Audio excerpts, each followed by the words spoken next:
Hello APChem. Welcome to the Chapter 8. This will be over the next 2 weeks, Chapters 8 and 9. Both have to do with bonding, so buckle up for bonding. We're going to look at the different types of chemical bonds in this unit. Bond energy, it takes energy to break a bond. Remember, we use the two words barb and barf, B-A-R-B, bonds are breaking. A barb is something that pokes in, so we put energy in to break a bond. We get bond energy out when we form a bond. Bonds are forming, barf comes out. One kind of bonding is ionic bonding. Sodium, metal, and chlorine gas will ionically bond. They do so by giving up an electron from sodium and putting it on chlorine. Then the two ions can form an ionic bond because they'll have opposite charge. When sodium and chlorine bond in a crystal, as we see in the lower left-hand corner, it has a melting point of about 800 degrees Celsius, which is a testament to just how strong those bonds are. Typically, we say ionic bonding comes from a metal reacting with a nonmetal. Ionic bonds can be analyzed using a version of Coulomb's law. Normally, we talk about the force between two particles, but you can also calculate the energy using Coulomb's law. The energy of two ions attracting is equal to 2.31 times 10 to the minus 19 joule nanometers. If you multiply that by Q1 and Q2, the charge of the two ions, divided by the distance between the centers of the two ions, R. Typically, your Q1 and Q2 are going to be oppositely charged, so that will give us a negative number, meaning that the energy is negative. It is exothermic. It's energy given off when the bond forms. You'd want to measure your R in nanometers, and your Q1 and Q2 could just be +1 and -1, or +2 and -1, depending on the charges of the ions. It's pretty obvious how an ionic bond forms, but how does a covalent bond form? We say covalent bonds form by sharing electrons, but where does the force of attraction come from in that particular arrangement? In the middle down below, we see the changes in potential energy that occur as you change the distance between the nuclei of two atoms that are willing to share electrons. So this could be an example, this could be hydrogen.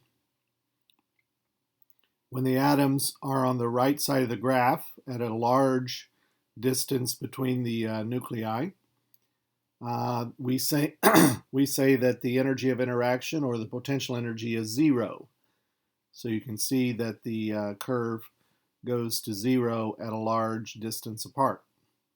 As they come together, the electrons end up with attractive forces to the nucleuses of the other atoms, which adds attraction.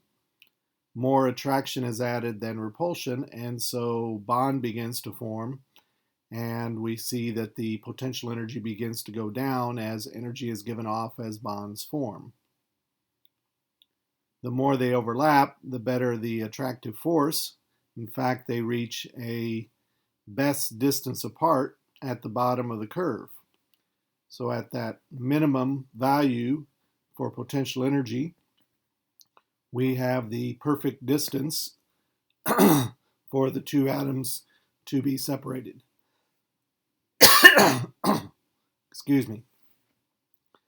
The two atoms overlap their clouds, and you get a higher electron density between the two nuclei, causing an attraction. The X and Y values at the bottom of that curve can be used to calculate the energy of the bond, which is the energy to break the bond, which would be the energy needed to go from lowest potential energy back up to 0, where the bond is not formed anymore. And the distance, the x-coordinate for that position at the bottom of the curve, is the bond length, or the distance between the nuclei when the atom is bonded. Notice on the left side of the graph, as you get too close together, the nuclei begin to repel, and the repulsive forces cause the potential energy to go back up. So that's a covalent bond. If your atoms are sharing electrons but sharing unevenly, we call that a polar covalent bond. On the right down below, we see an HF bond. Hydrogen and fluorine do not share evenly. Fluorine has a stronger nuclear charge and pulls the shared electrons closer to itself.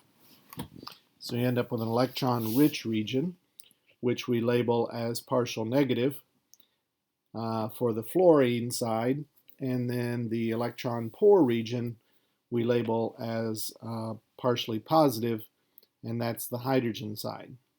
And we say that there is a certain amount of polarity represented by the arrow down below called a vector. We have a polarity which points in the direction of F, meaning the electrons are pulled in the direction of F.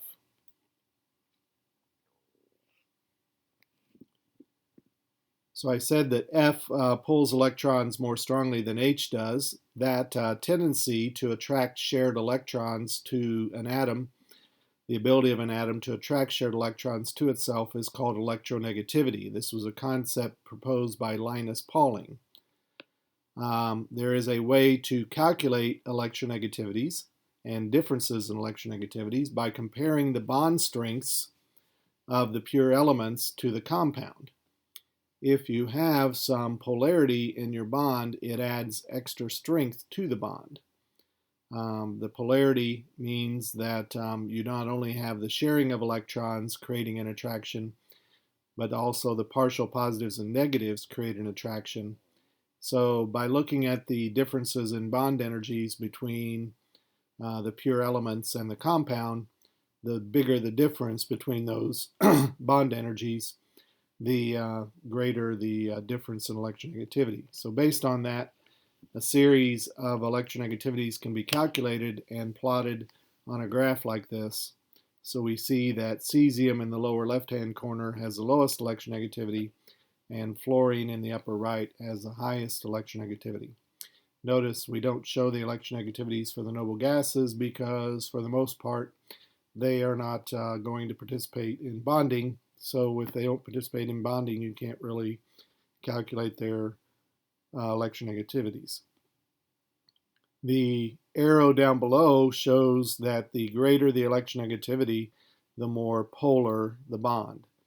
So in a particular question on the AP test that asks about the polarity of a bond, look for the greater electronegativity difference to be the most polar bond.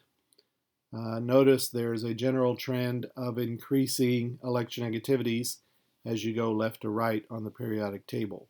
So lithium is 1, beryllium 1.5.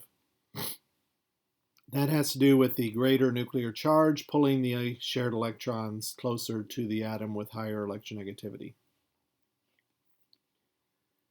If you have a diatomic molecule like HF or HCl, the molecule will be polar if the bond is polar. And in fact, there is a measurable quantity called a dipole moment that measures just how polar the molecule is. So we see in the chart here, HF has the highest difference in electronegativity and has the highest dipole moment. In other words, is the most polar of the diatomic hydrogen halides. HCl is next, 1.08, all the way down to hydrogen iodide, which is only 0.44 dipole moment because the electronegativity difference is only 0.4. When you have 3 or more atoms and you have polar bonds, you have no guarantee that you will have polarity. You have to look at the geometry of those bonds to see if the polarities will cancel out. In the case of water, in the upper right here, or more toward the middle, the polarity of the HO bonds points in the direction of oxygen, but because of the bent shape of water, they don't totally cancel out. In fact, the oxygen side of the molecule will be more negative, and the hydrogen portion of the molecule will be more positive. NH3, with its trigonal pyramid shape, will also have a resulting dipole moment because all the vectors point upward to the nitrogen. We see some examples of polar molecules down below in the middle. HCl is polar because the vector representing the dipole moment does not have anything to cancel it. NH3 we already talked about. CH3Cl, we really don't have much of a vector for carbon and hydrogen bonds. Any polarity there is going to be pointing in the direction of carbon or upwards. And the CCl bond also points upwards, so there's a general pull upwards on the electrons, meaning that the chlorine portion of the molecule CH3Cl will be partially negative and the hydrogen portion partially positive. Down below on the left we see BF3. Now BF, that is a very polar bond, but BF3 is trigonal planar. And so if you look at how those three bond dipoles add together, they would actually cancel each other out. And so the molecule will be nonpolar because of the canceling out. We also get this with carbon tetrachloride CCl4. The tetrahedral shape cancels out. Your three pulling down cancel the one going up, and the one to the left cancels the one to the right, and so forth. So the cancellation of the bond dipoles causes the molecule to be nonpolar as a whole. So watch out for that. You can have polar bonds, but if the geometry allows them to cancel out, then you will have a nonpolar molecule. We can do a lot of predicting of things about ionic bonding just by knowing a little bit about electron configurations. If we think about the alkali metals, they are all S1 in their configuration, and they have a low ionization energy, so they lose their electrons, their one electron easily. They won't lose two, but they will lose one, and so typically we say the alkali metals are +1. The alkaline earth metals similarly are +2. The middle of the chart, the D and the F blocks, those are less predictable. In fact, some of the transition metals can have multiple ion charges, but they're always positive. Metals are positive in their ion charges. When we get over to the P block, we find a general trend. Aluminum is still a metal, so it's +3. You'd expect gallium and indium to also be +3. You get over to the right side, the halogens are -1. Now in that case, what's happening is the halogens have 7 valence electrons. One more fills up their P block, and so they can gain one more because they have a high Z effective or a high nuclear charge, a large attraction for electrons, and also room in the P orbital for one more electron. The oxygen family has room for 2 more electrons, so they are 2-, and then the nitrogen family is 3-.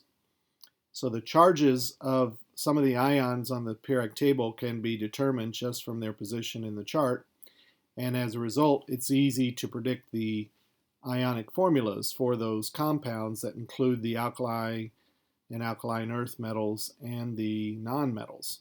So for example, sodium chloride is going to be NaCl. Sodium loses 1 electron, chlorine gains 1 electron. Magnesium chloride will be MgCl2. Magnesium loses 2, chlorine gains 1, so we get 2 chlorides for every magnesium. The bond strength of ionic crystals, as you remember from before, is based on Coulomb's law. And Coulomb's law, one of the terms is the R on the bottom of Coulomb's law. And that R can generally be estimated as the sum of the radii of the 2 ions. We think of the ions bumping up against each other, sort of touching in an ionic crystal. And as a result of that, you can just look at it as the radius of one ion plus the radius of the other ion will be the distance between the centers. Here we show that in blue here that the positive ions are very small because they have lost their outermost electron energy level, and so they tend to be a very small ion. The negative ions are larger because they have gained electrons. One thing you could look at here is the N3 minus compared to the O2 minus. N3 minus and O2 minus both have 10 electrons, but O negative 2 has 8 protons to pull those 10 electrons in with, whereas nitride N3 minus only has 7. As we continue to add more protons, F minus is even smaller. Na plus also has 10 electrons, but it has 11 protons, so it's even smaller. And Mg2 plus is even smaller, and Al plus 3 is very small, and Si plus 4 is even smaller. So you can see that the more protons you put in the nucleus, the smaller the ion's going to be, even if they have the same number of electrons. The term for that is isoelectronic. So if you're comparing the ionic bond strengths of different crystals, one way to compare them is to look at the charges, Q1 and Q2. Are they plus 1, plus 2, minus 1, minus 2, minus 3? And that would be the multiplier on the top in the numerator. But then in the denominator, you have the radiuses or the radii of the ions. And you have to compare which of the radiuses are smaller to get which of them have the stronger energy of bonding for ionic bonding. Using Hess's law that we learned back in the thermodynamics chapter, it is possible to predict the energy of ionic bonding using other energies that we can measure. We can predict the energy of ionic bonding. We call the energy of an ionic bond, because it doesn't occur in a single bond but in a crystal, we call it lattice energy, or the crystal lattice energy. The change in energy that takes place when you take separated gaseous ions and pack them together to form an ionic solid. So in other words, you take the ions unbonded, M plus and X minus gas, and make them a crystal, Mx solid. You can calculate that from Coulomb's law, but it does involve a lot of calculations because you have to calculate the attractions and repulsions of all the ions in the crystal. So even the ions that are a little farther away will have some attraction or repulsion. And you can't just assume that all of the forces in an ionic crystal are attractive. There are repulsive forces as well. So basically you have to take every ion in the crystal and look at how does it attract and how does it repel by all the other ions. So that can be complicated, but with a computer it is possible to calculate lattice energy using Coulomb's law, just by knowing the position of all the ions in space and calculating the distances between them and using their charges. However, another way of doing this is to apply Hess's law. So if we think about the formation of sodium chloride as a crystal, you can look at it this way. You could say, okay, first you have to take the sodium atom. Let's look at the chart on the right to analyze this. You have to take the sodium, which is going to be a solid, and you want to break it apart into the gas form. First to get all the atoms into the gas form. That's called sublimation. The heat of sublimation for sodium is approximately 108, 109 kilojoules per mole. So we show that both on the left side here and the right side. You're putting in 108 kilojoules to do that. So that part of the process is endothermic. Now that you have the sodium atoms separated as a gas, you want to remove an electron from them. That's called ionization energy. We talked about that in the last unit. And so the ionization energy of sodium is 496, or on the chart here 494. These vary a little bit. There's a little bit of variation depending on who's measuring. The ionization energy. Now that's also endothermic. You're putting in the energy to take the electron off of sodium. Now we go over to the chlorine.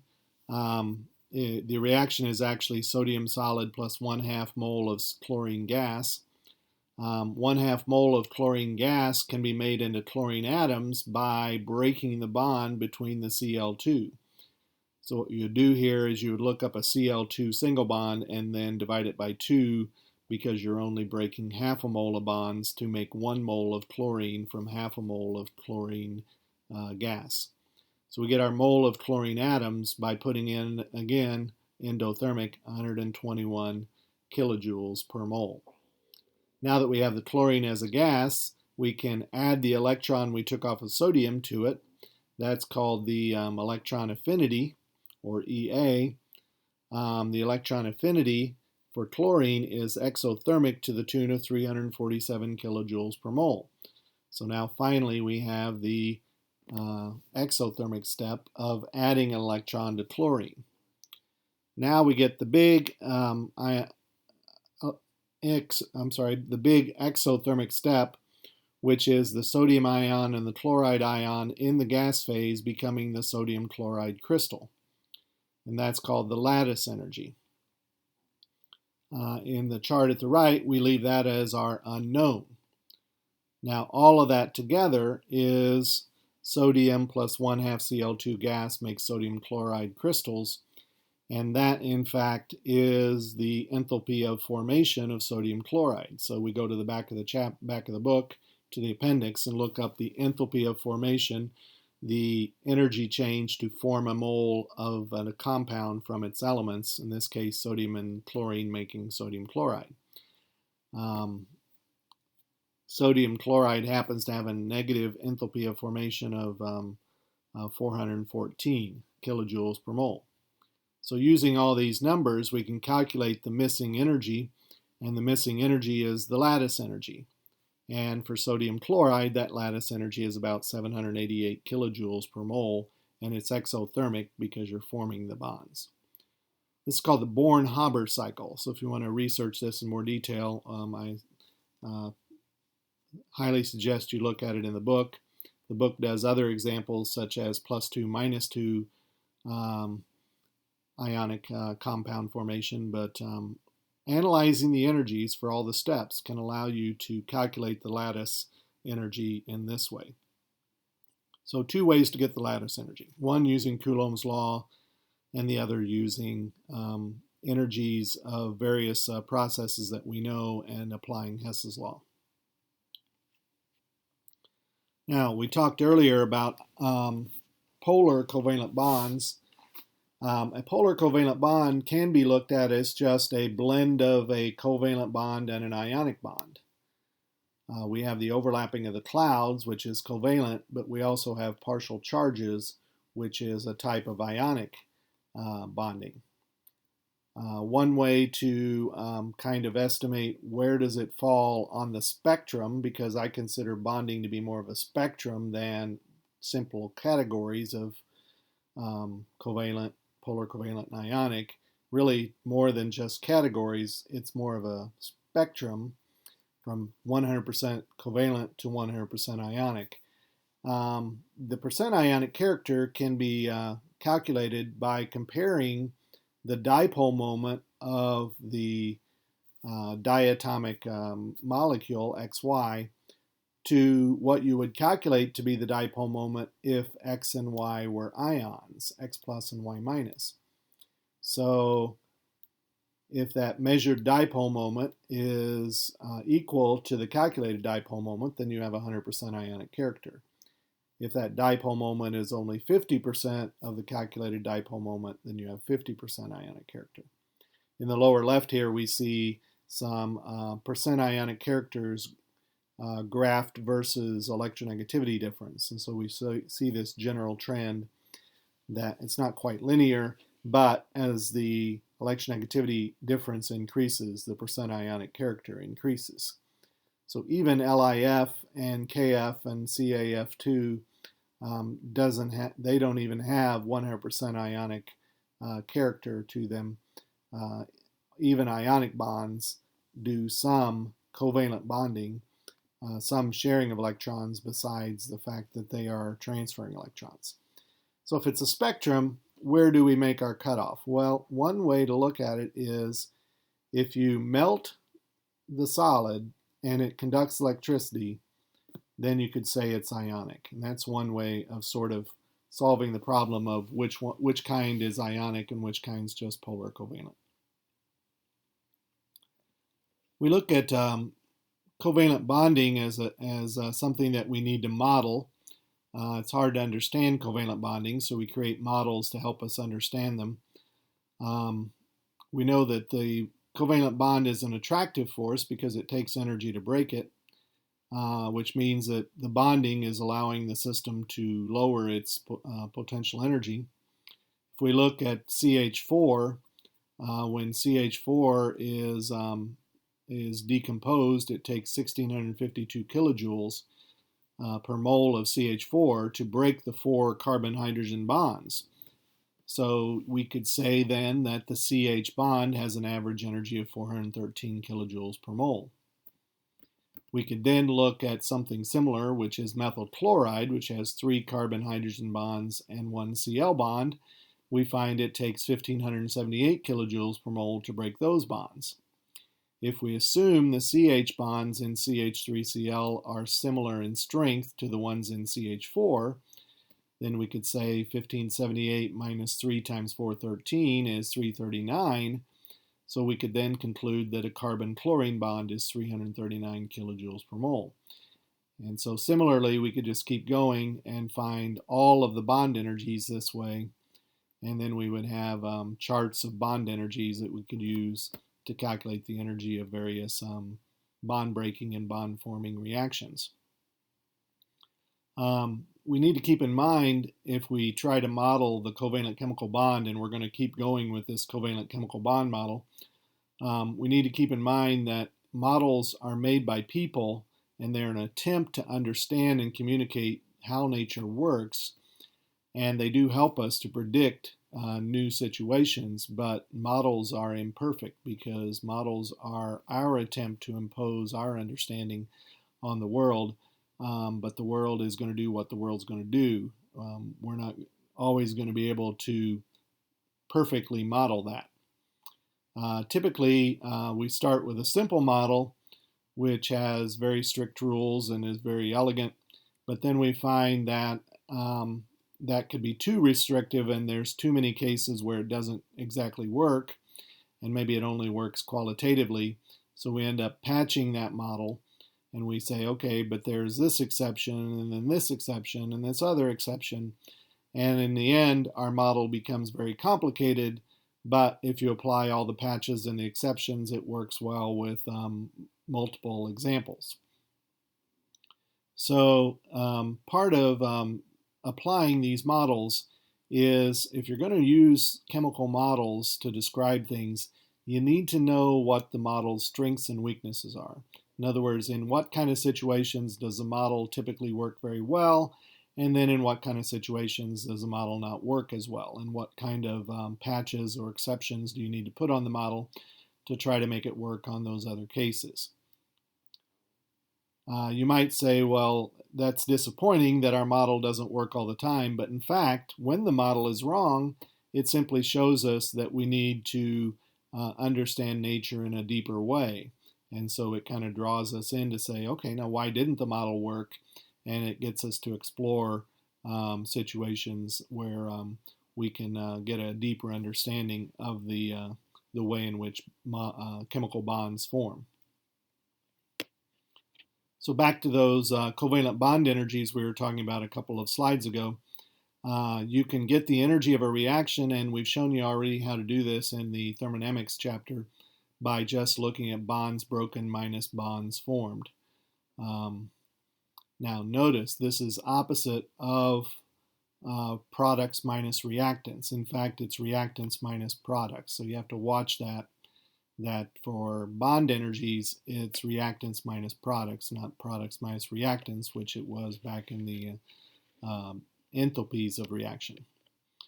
Remind you that a single bond is a sharing of one pair of electrons, a double bond is two pairs of electrons, and a triple bond is three pairs of electrons. In the chart on the right here, we see that single bonds are longer in length than double bonds. CC double bond is, or single bond is 154 picometers, and a double bond is 134. And then a CN triple bond is 116. So the bonds do get shorter the more electrons are shared, because more shared electrons pull the nuclei closer. The single and double, triple in that order is the order of the energy as well.